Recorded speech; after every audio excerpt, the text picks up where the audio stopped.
I will call the Tuesday, November 12th meeting of the Clatsop County Planning Commission to order. Everybody please rise for the flag salute.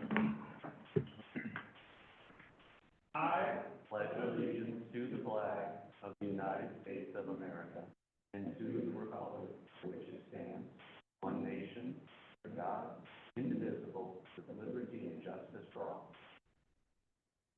All right. Roll call, please. Commissioner Magyar? Say Wagner. Commissioner Itica is absent. Commissioner Wagner? Here. Commissioner Johnson? Here. Commissioner Linder?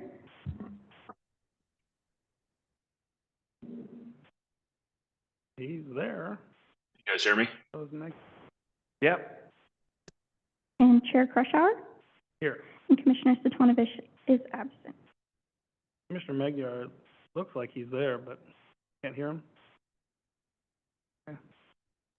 Can you? Do we? Hello? There he Yep. is. Perfect. can't hear me. Thank you. Yes, we can hear you. Okay. Do we have a motion? Oh, hold on a sec. Come on in.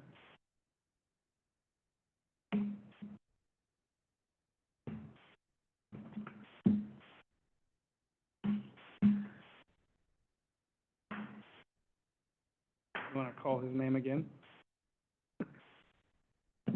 Roll call. Commissioner Itica? Here. Thank you. Perfect. Do we have a motion to adopt the agenda as is?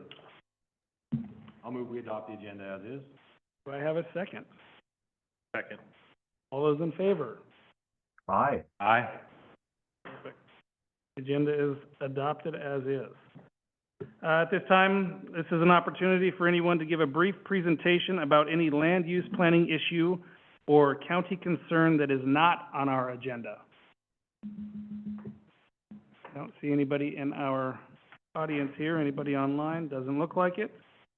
Okay, so our first agenda item, work session, economic opportunities analysis information presentation, please.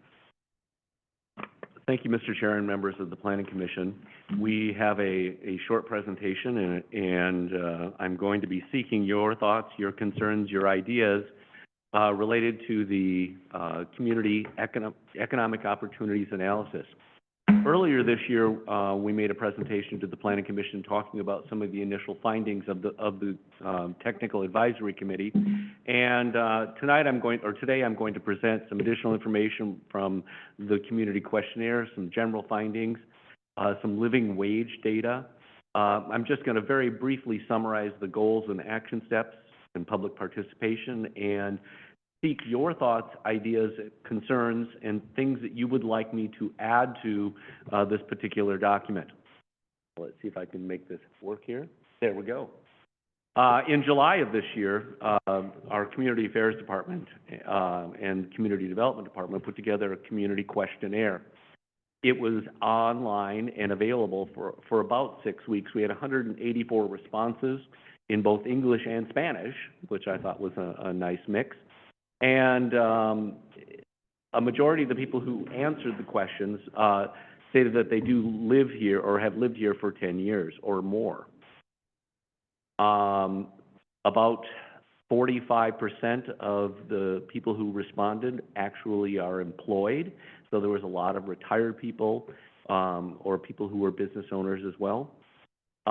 We had a question asking, do you work from home? And 27% of the people who responded to the online survey said that they do work from home.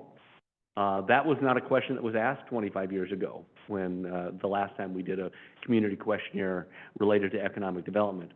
Now, I'm not going to say that 27% of our entire workforce works from home, but 27% of those who filled out an online survey, well, they probably should have been working, do work from home.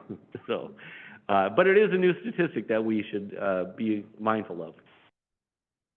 Top reasons to live or work in the county are natural beauty, the oceans, safe place to live, recreational opportunities, things that a lot of us live here for, were identified as the reasons why more people want to live here.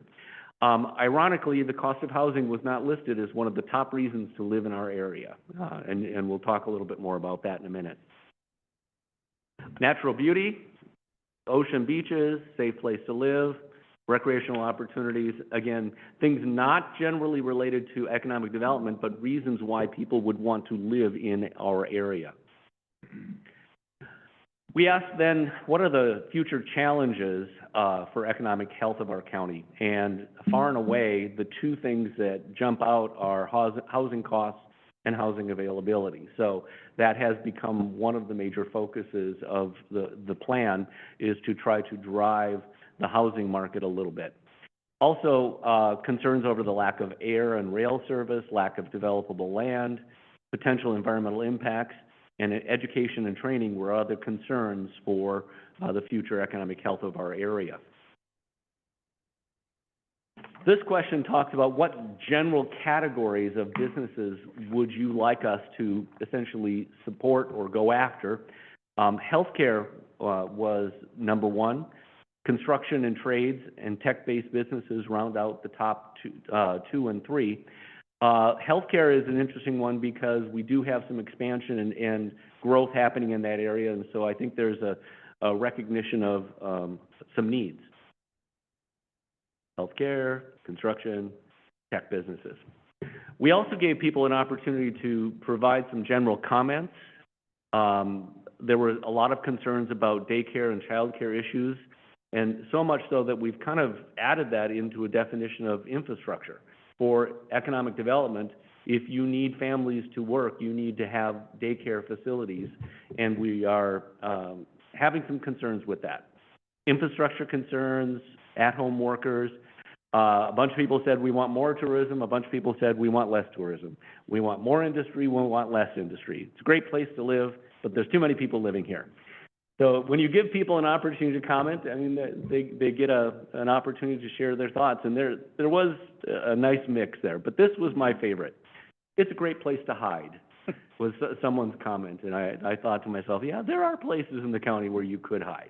So, as I mentioned, we talk a little bit more about daycare as an infrastructure in the plan as well. Some of our general findings were unemployment is at a rate that's about the state average. Wage levels are lower than the state average. Our big three industries of forestry, fishing, and tourism are cyclical in nature, and they tend to go up and down on an annual basis for tourism, and for fisheries, also on an annual basis. But the timber industry has longer cycles and has ups and downs. Right now, we've identified some external threats to our big three that require us to look at the term diversify. How do we take these resources that we have and make new business opportunities out of them? One of the things we identified early on is that unincorporated Clatsop County is not going to be providing significant employment lands. Employment lands are industrial and commercial areas. The state planning laws do not encourage large-scale economic growth outside of urban areas.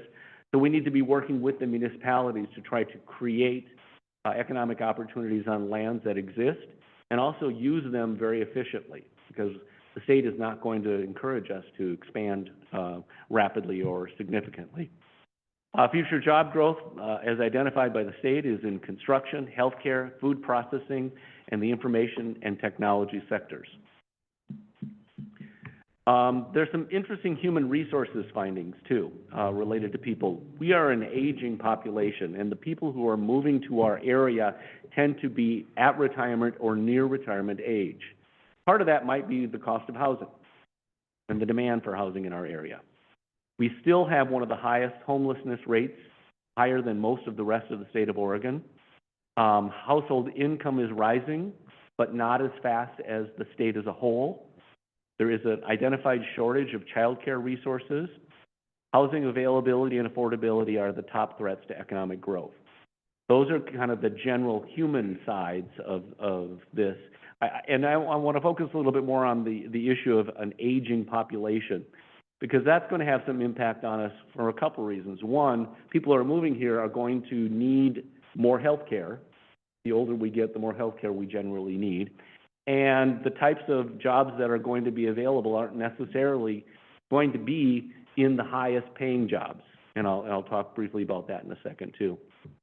Speaking of which, MIT did a study in 2022 that identified a living wage for every county in the United States. And there's a whole process and a whole methodology, but essentially this chart says if you have a family with one adult working and you have one child, that one person needs to make $37.84 an hour in order for you to pay for the average cost of living in Clatsop County. If you have two people working and have two children, both of those adults need to be making $26.79 an hour in order for that to be a living wage in Clatsop County. Now, I'm going to put a big asterisk by that because the cost of living is not the same from one side of our county to the other side of our county, especially in terms of housing. And so this is an average, a conglomerate, but it was kind of an interesting number to see that in order to have, quote unquote, what people term a living wage, that's a number that people from outside of our area have identified. I will say that it is higher than some parts of Oregon because of our housing costs, but it is also lower than the Portland metropolitan area in terms of living wage jobs. So, all right. Now, this chart is kind of messy. I'm just going to briefly explain what it's talking about.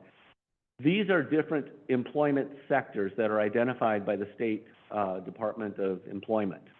And they have projected the growth rate for different job sectors in northwestern Oregon.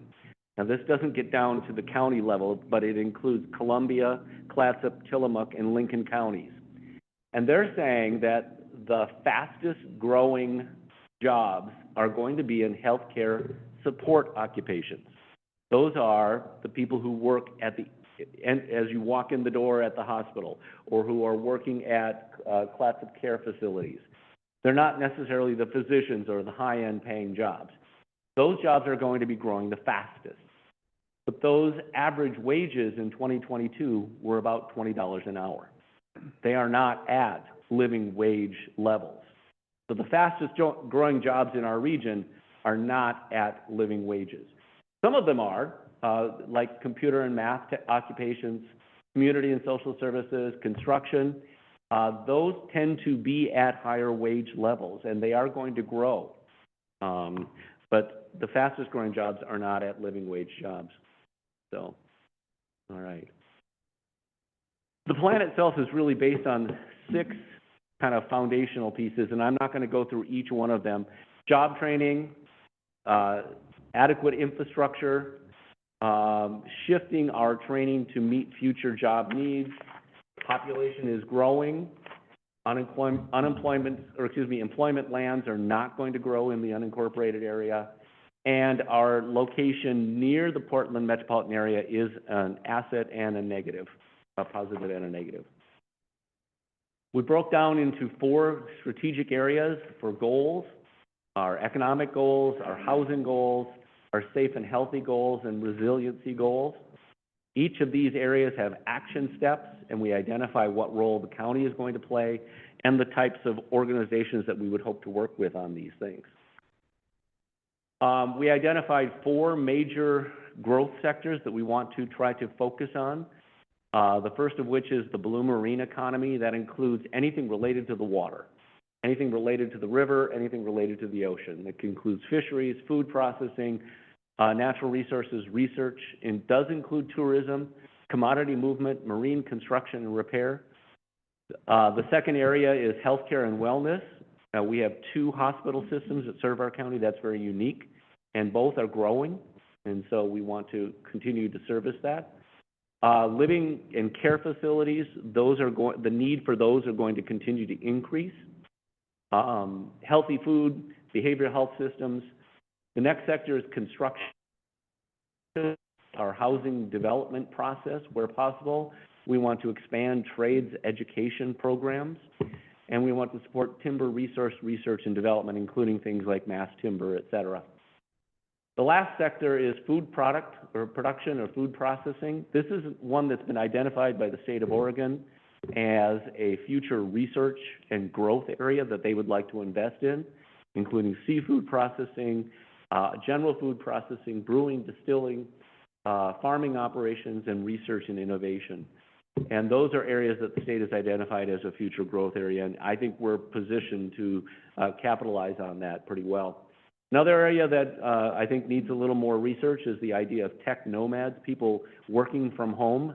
There's a positive and a negative side to that, but it's something that we have a lot of that happening in our area, and it has some impacts, and we just don't know what they are quite yet. So, economic diversification is not moving away from our resources, but trying to figure out how to use those resources for the next generation of jobs. And I think that's kind of a critical factor here. Quickly, I'm going to summarize our public participation. We had a technical advisory committee that met 5 times. We've had a number of public presentations to the Planning Commission, Board of Commissioners, Chambers of Commerce, City Councils, which I'm working on right now, CEDAR.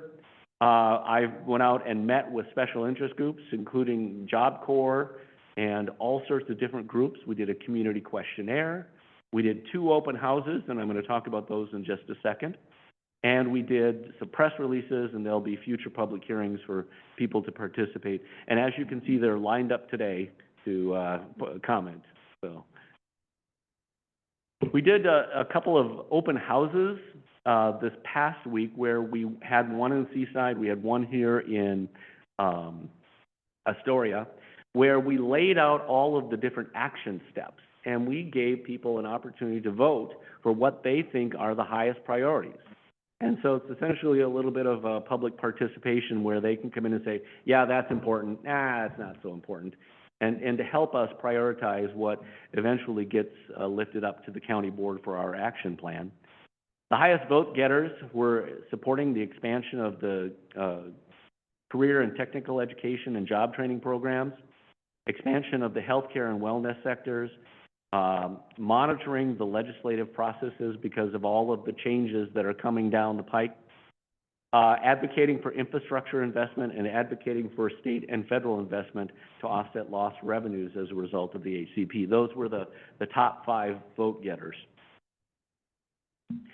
Some of the general comments focus on addressing the impacts of climate change in our future economy, adding flexibility on lodging taxes, how they're managed and spent, adding taxes to forest activities to cover local expenses, expanding the bus system, having forest innovation and research center, addressing carbon impacts, support for the more diverse economy, and capturing additional revenues from tourism. Those were kind of a quick summary of a lot of the comments that were written down as well.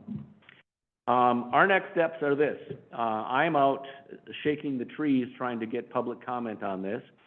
We're going to incorporate some changes into the document. We will then bring it back to the Planning Commission for public hearings and ultimately to the Board of Commissioners for hearings and adoption. And hopefully out of this will come a work program for the Board of Commissioners to support what they are doing each year in economic development. So our idea is to help them prioritize what sort of work we're doing to improve the economic development in our community. And I think that might be it. Now, in your packet, I did include all of the goals and work programs. And if there are some specific items you'd like to comment on or add to or suggest or delete, I'm certainly open to it. You are certainly invited to share if you don't want to spend the time today. If you've got some ideas you want added, please email them to comdev@clatsopcounty.gov, and all of those are going to be incorporated into our public involvement process. So if you've got some suggestions and you want to talk about them today, I'm open. Otherwise, I just want to invite you to participate through sending us your comments, and we will incorporate them. That's all I have for presentation. Back to you, Chair. Thank you. I have some comments and some questions and maybe some discussion. Does anybody else have anything else or anything that they would like to comment on, or Yeah, can I shoot a few, or? go ahead. I have some things that I'd like to talk about as well, but. I just jotted down a few questions. That presentation, I was looking for it in our packet, but it's not. So I'm gonna be kind of going back and forth a little bit. One I jotted down is, why is tourism in the blue marine? Is that because of the Buoy 10 fishery and stuff like that? How are we focusing on tourism in the fishing industry? Is it, Excellent question. The blue economy is a kind of a broad umbrella category that the state of Oregon and Oregon State University have also identified as a future growth industry area for the state of Oregon. It's essentially anything related to the ocean and the water. And it does include tourism because so much of our tourism looks at the water, whether it is Of the fishing beaches for and Buoy stuff. 10, or it's how do we protect the dunes from over action and stuff like that. And so it is a way to incorporate the tourism industry into hopefully what is the next generation of tourism. It's not so much that tourism is going to get a big promo piece out of all of this. The idea is to better understand its impacts. What is it doing? And is it a net positive for the community? There's a lot of comments about too much tourism, especially at the public meetings, public open houses.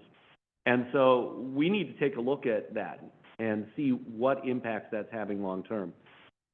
We could love it to death, I guess, is what one person wrote. And so there's some concerns related to that. So tourism, while not necessarily being directly involved, is part of our blue economy. And it does include the fisheries part of it. Buoy 10 especially is huge. I just thought that tourism being such a big topic here in our county Mm-hmm. should almost have its own set of, its own box to be in, I guess, for the lack of better words. I don't know, and I'm just because there is so much controversy over, do we need more, do we need less? I mean, there's a lot of discussion on tourism, but I do believe that, you know, as far as our economy goes, that the fisheries and that stuff are a huge benefit to our community, and we need to concentrate on those.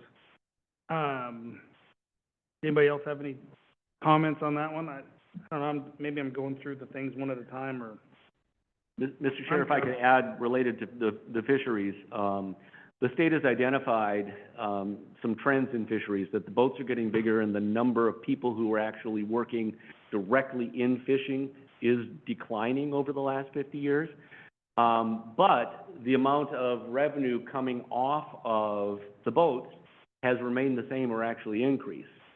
So it's not so much the economic impact in terms of the actual number of jobs anymore, but it's still a huge revenue source to people who are in that industry. There's a lot of money that comes in and out of that industry.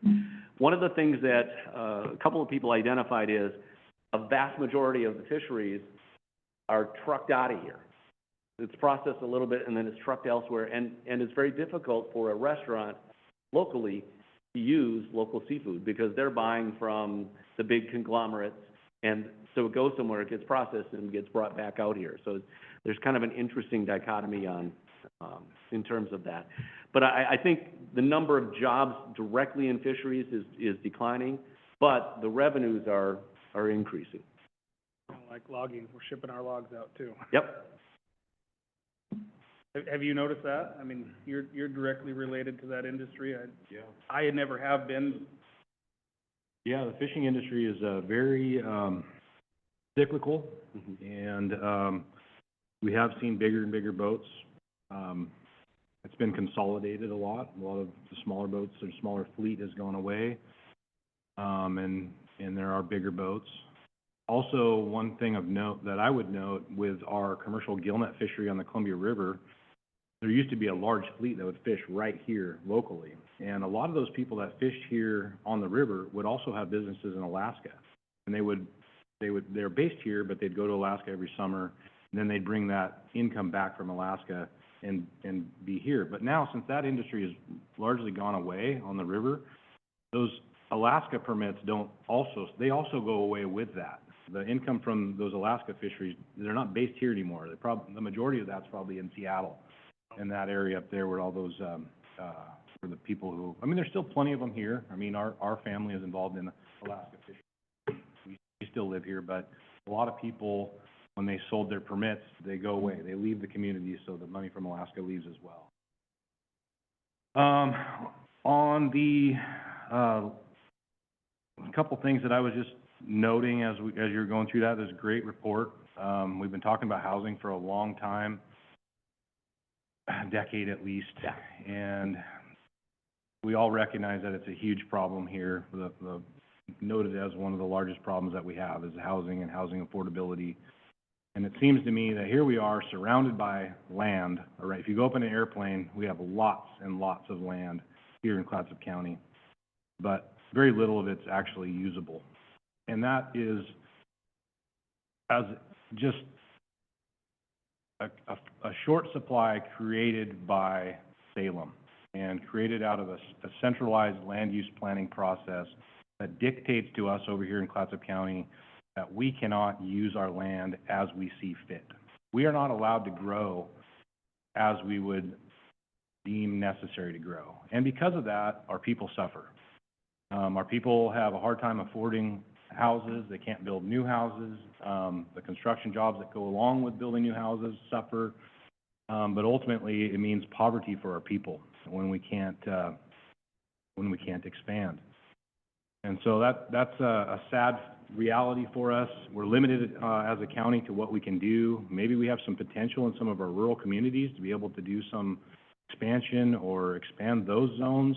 It doesn't seem like the cities have been able to or willing to make much progress in all this discussions that we've had on expanding their urban growth boundaries to I think they're at step 0 on that. So there hasn't been much progress with that either. I do see, as far as the jobs that are coming up here, I think there's some new shipyards that are happening that have potential to really drive some jobs and attract some larger marine construction, marine repair businesses to the area. Also, that new hospital expansion is going to be huge. My concern with that is where are you going to house the people that are going to need to work there? We're already at max capacity with housing, so I don't know what that does for, it just creates higher demand with no more supply. So to me, that just drives costs up even higher as far as our housing costs go. There's been some other things that have come from the state, that while we've been talking about building affordable housing, the state has made it even more difficult with their building codes process. The majority of houses that I built in the past were being built using a prescriptive path method. And the state adopted new building codes that eliminated the prescriptive path method, basically. And that's because of wind and seismic codes and zones that we have over here, that now you have to hire an engineer to have your building plans engineered. That adds a lot of money, that adds a lot of time, and we have a short supply of engineers locally that can do that type of work.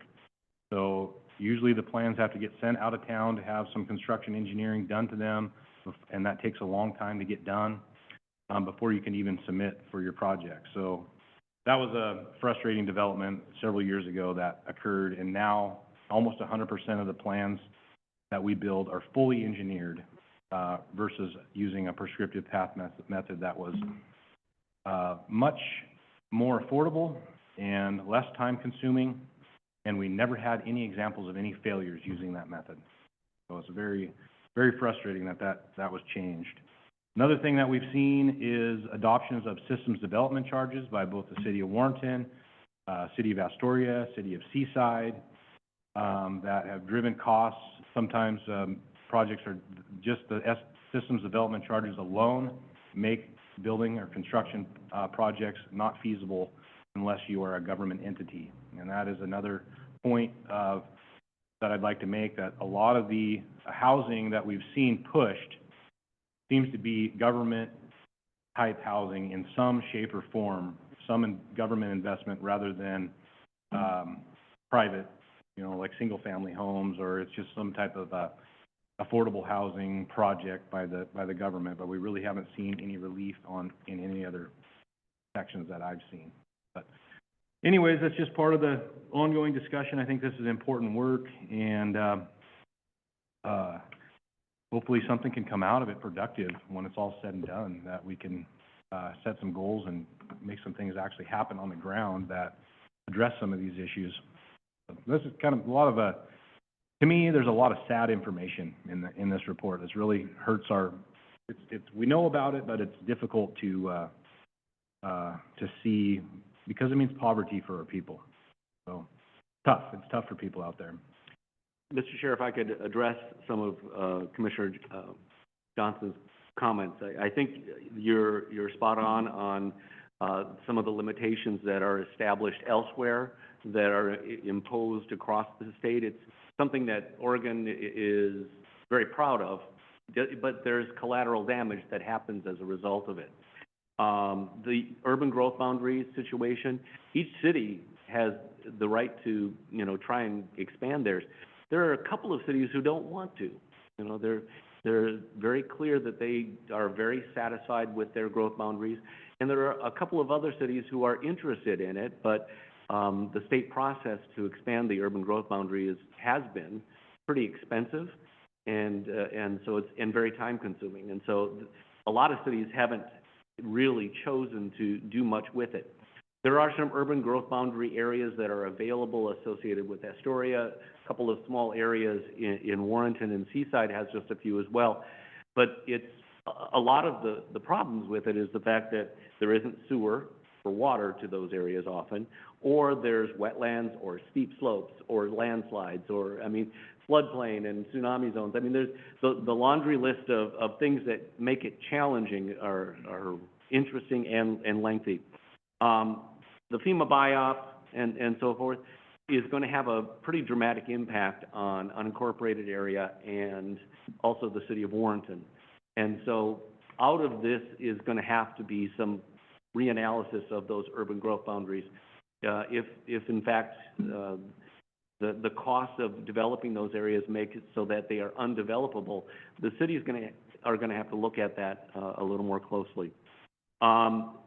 New hospital, your concern about housing these people is interesting. The 2019 housing study said we have a lot of housing, but there's a lot of vacant housing that's used for second and third homes and also vacation rentals. So there's a mismatch on the housing, and it is. I was at the hospital for something, and the nurse was talking to me about the expansion. She was so excited about it. She said, "But I don't know where we're going to find people to fill the jobs because they can't afford to live here." And so they're very much aware of that as well. The Housing Task Force has both representatives from Providence and Columbia Memorial sitting on it, trying to promote housing development. As far as systems development charges, there's a bigger tax discussion in terms of how are municipalities able to maintain and expand their sewer systems and water systems. And SDCs are one of the few things that cities have. It does add cost, though.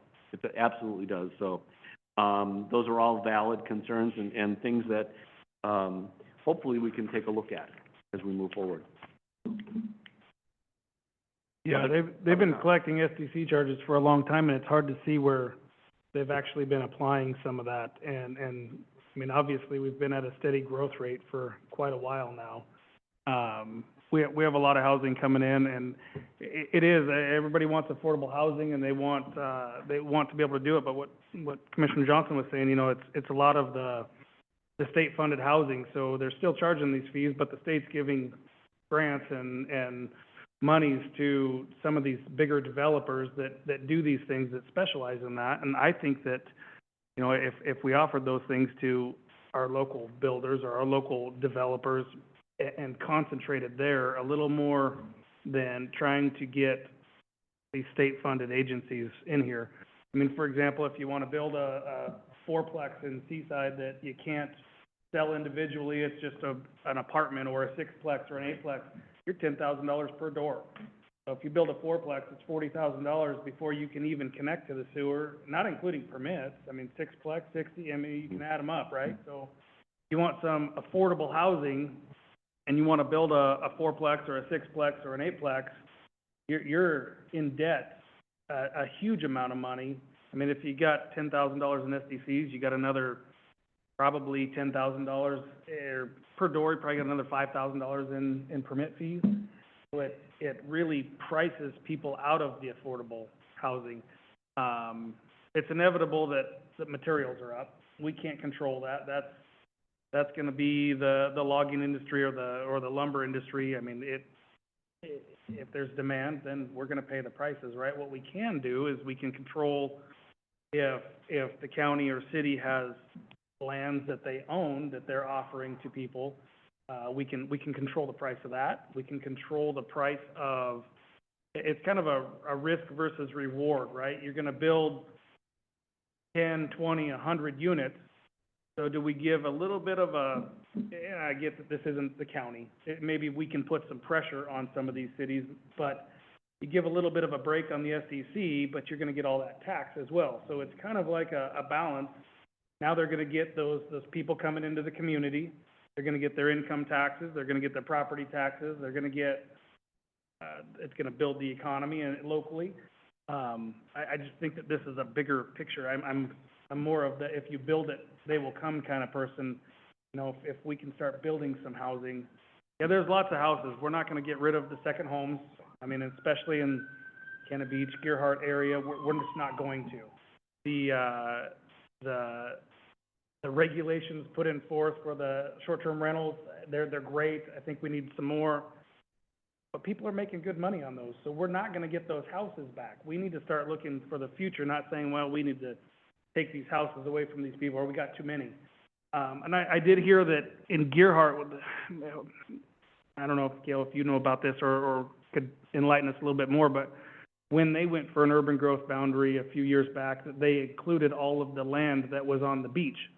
And they said that, nope, you have plenty of land mass because it's privately owned all the way out to the high water mark, but it can never be built on. So it was, you have plenty of land available, but like you were saying, tsunami zones, flood zones, all of that stuff. So if the state says we have all this land available, well, prove that we can actually build on it. It is kind of, if it's not buildable, it's not available. I can comment, and Gail can add to it as well, but the Housing Task Force got a grant from the state to essentially do an updated buildable lands inventory for every city and unincorporated Clatsop County. And they are going around and reanalyzing and reassessing that same thing. If it's not developable, this information the new information is hopefully going to assist the cities in making some expansions if they choose to do so. So they're ground truthing, essentially, a lot of these things. And so some of that is it just takes a little bit of time, but they're working through some of that issue. Is there anything else? No?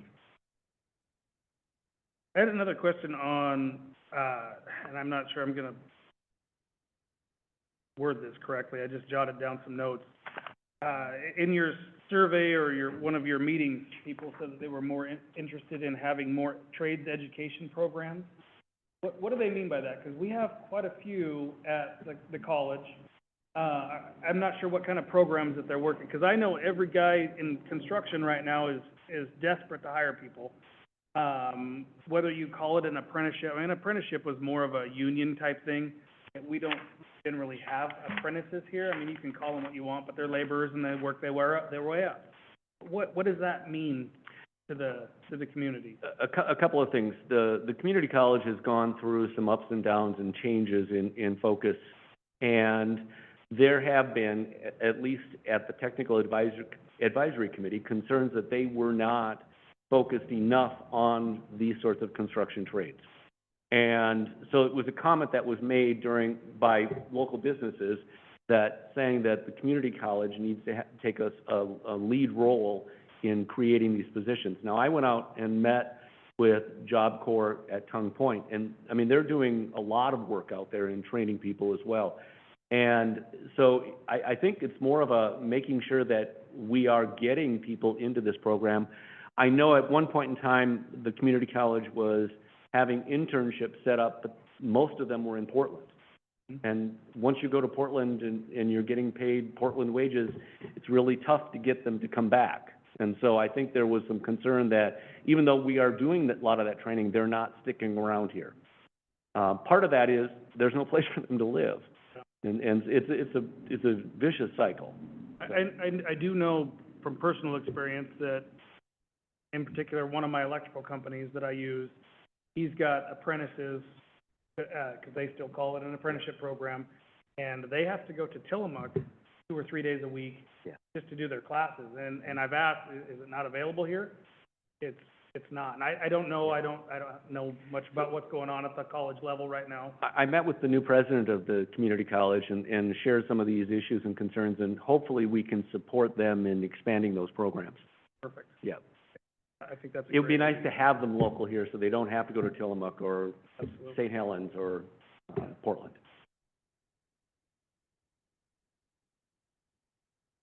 If there are other comments or questions, please add them to an email and send them off to me, because I'd like to incorporate them as we make our next set of modifications to the draft. And I want it to represent as many people's positions as we can. So, Will what comes out of this be a recommendation for some action items yes. from the committee?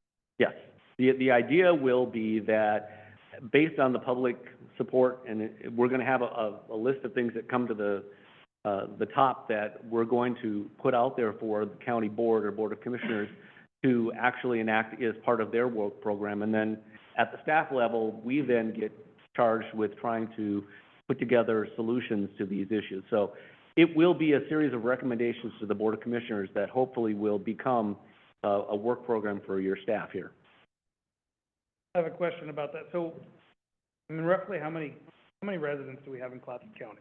About 42,000? And we had 120 comments? 184 people participated in the community survey, yes. How can we, all of us, everybody, how can we get involved in getting this out for more? I mean, I don't know if everybody here uses it, but I know Facebook works pretty well for, that's how I get my news, right? But, I'm curious, how can we help, or how can we get the community involved? I know everybody's not going out and buying a newspaper like they used to 20, 30 years ago. It's the age of the digital news. I'm just curious if there's something that we can do to help get that out. A couple of things. We worked with the Community Affairs Department in getting the community survey out and about, and that's where we got the 184 comments. At the public open houses, we had about 40 people, more in Astoria than we did in Seaside, but we had 40 different perspectives there. We had the 30 members of the Technical Advisory Committee that were part of that process early on in their early meetings. I am very willing, I'm willing to go out and talk to just about anybody, as Gail can probably attest to. And the idea is, you know, I'm soliciting some response. I went out to Gerhart last week, and one of the city council members sent me an email with her concerns. She had lived in Boulder, Colorado, and one of the comments was they loved it to death. And so she was very concerned about over-tourism. And so I'm trying to get different perspectives that we can incorporate into our overall public review package. So if you've got some suggestions, I'm open. Do we have anything on our Facebook page about this? We have had on the Facebook page the community questionnaire, but we've not had the actual document other than on the web page. That would be an option. I mean, I know that we had an event this weekend, and it had thousands of shares. And if you get a few people that have a few hundred friends apiece, and they share, and you ask for a favor, Yep. it gets out there. And I mean, we might get some more community involvement. I'd like to see what the average person here thinks. You know what I mean? And not just us, not just the people that are in a position of power. The council members and stuff like that. I'd rather see what the workers are saying and what the people out there on the ground are concerns are. It's very, very difficult, not impossible, but difficult, because those people are all working. Yeah. In all honesty, they generally don't have time to, Yeah, they won't come to go- meetings. They don't come to But they meetings, will, exactly, they might so- click on a link and answer if it's a 10-minute questionnaire, they'll click out of it, but if it's a few questions. I think, I'm certainly, interested in looking at the Facebook page and other options. If you've got some suggestions, please let me know. Yeah. I know it was, the community survey, or the questionnaire was on Instagram, and there's 3 or 4 different, social media platforms that the county uses, mostly. But I'll do some follow-up on I that. remember seeing it, so I'm, All right. and maybe it was in an email or some, honestly, I don't remember seeing it, so.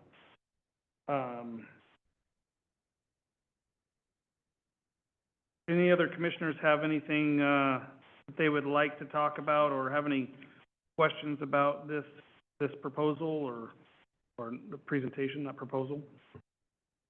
I'll just make comments. So, I think it looks like you put some good work into this, some good time. Housing development and affordable housing, a plague in our community. And it seems like it's been a conversation for a long time. Childcare as well. Those 2 things definitely affect my, industry with employees. My comment would be, it's a great plan. I was wondering who takes ownership of it. And it sounded like that you guys would take ownership of it. And then, do you set goals or, in my mind, I create a plan, I set key point indexes that we want to reach to achieve. I guess I'm not understanding that. And Gail can add to this, but the goal here is to have the county board adopt this and incorporate it into, they have a work program that they do every year. And one of their categories is always economic development and business development. And so the goal is for them to adopt this and see what the highest priorities are, and then ask the staff to start working on different projects within that economic development area. Is there anything else that? Nope? Okay. So it's essentially us trying to give information to the county board so that they say, yes, these are the 3 things we'd like you to work on this year. And then we can initiate the process, and whoever our partners are, whoever the lead is on that, just kind of get them motivated to get some work done. The whole idea is to create action and not just a plan. So that's why I use the term action steps. Here's where we should go.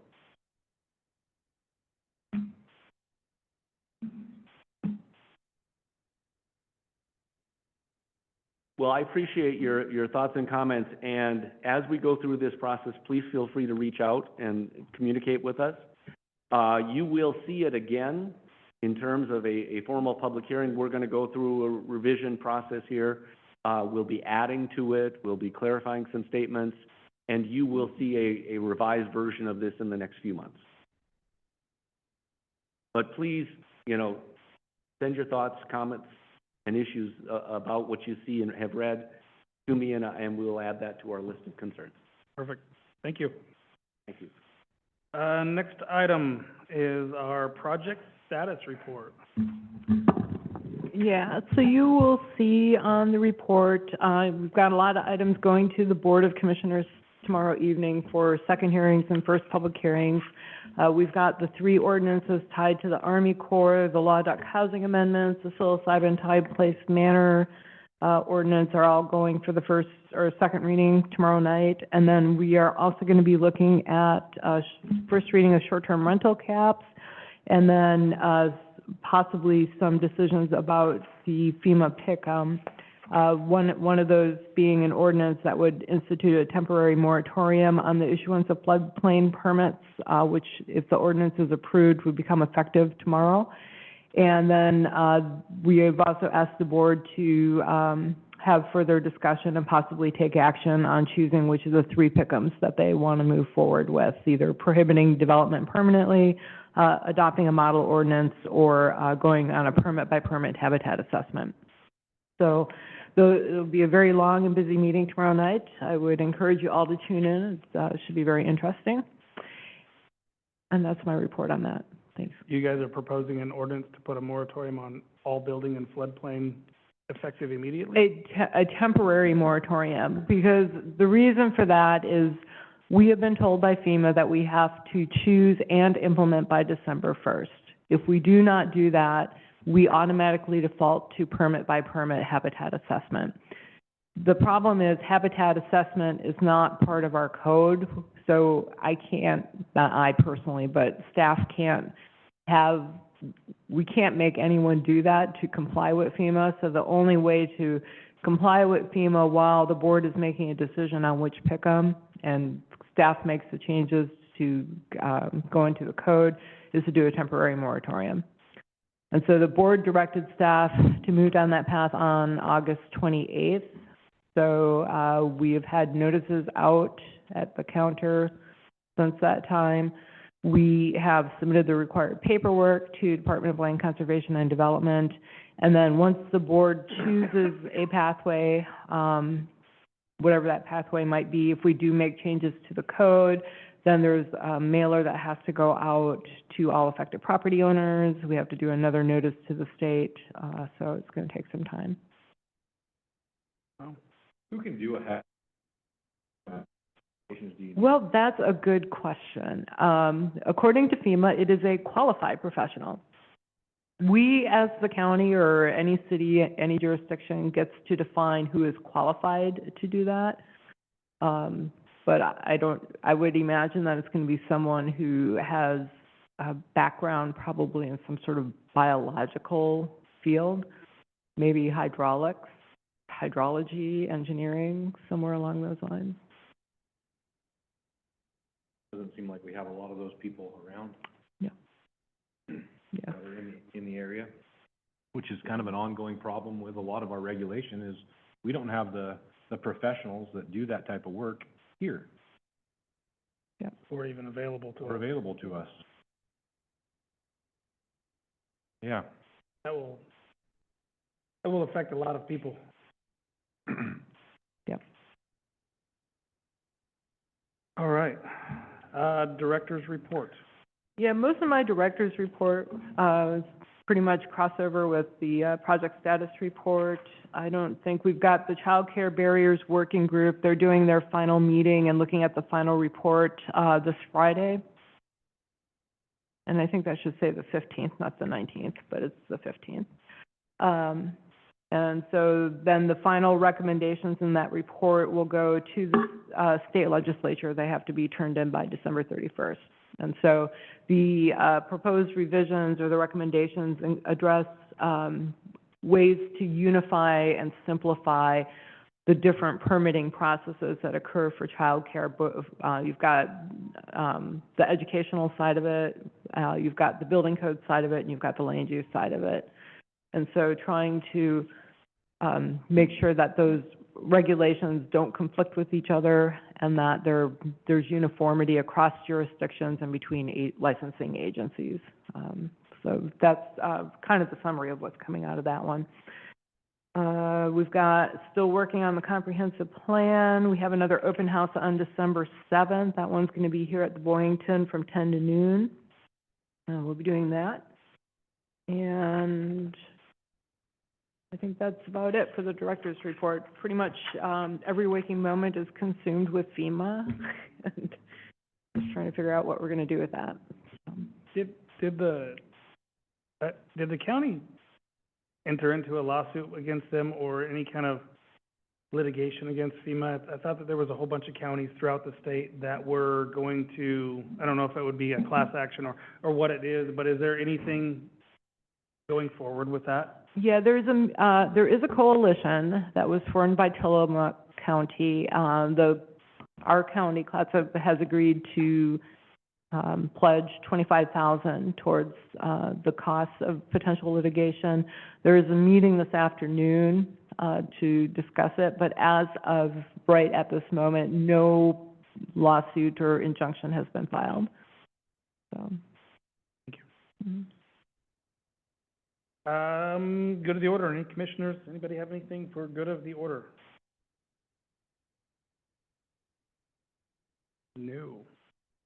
I just had one small request. Mm-hmm. I didn't get my printed copy of this until in the mail yesterday. And if there's any possible, I apologize. if there's any possible way to get it soon as, I know it's sent out on the email sooner, Mhm. but if it's, because this is how I read it. I don't read it on the computer, just to get it a little bit sooner. Yep. I know you guys work very hard and you're very busy, just that's the smallest request I have. Okay. Other than that, we adjourn?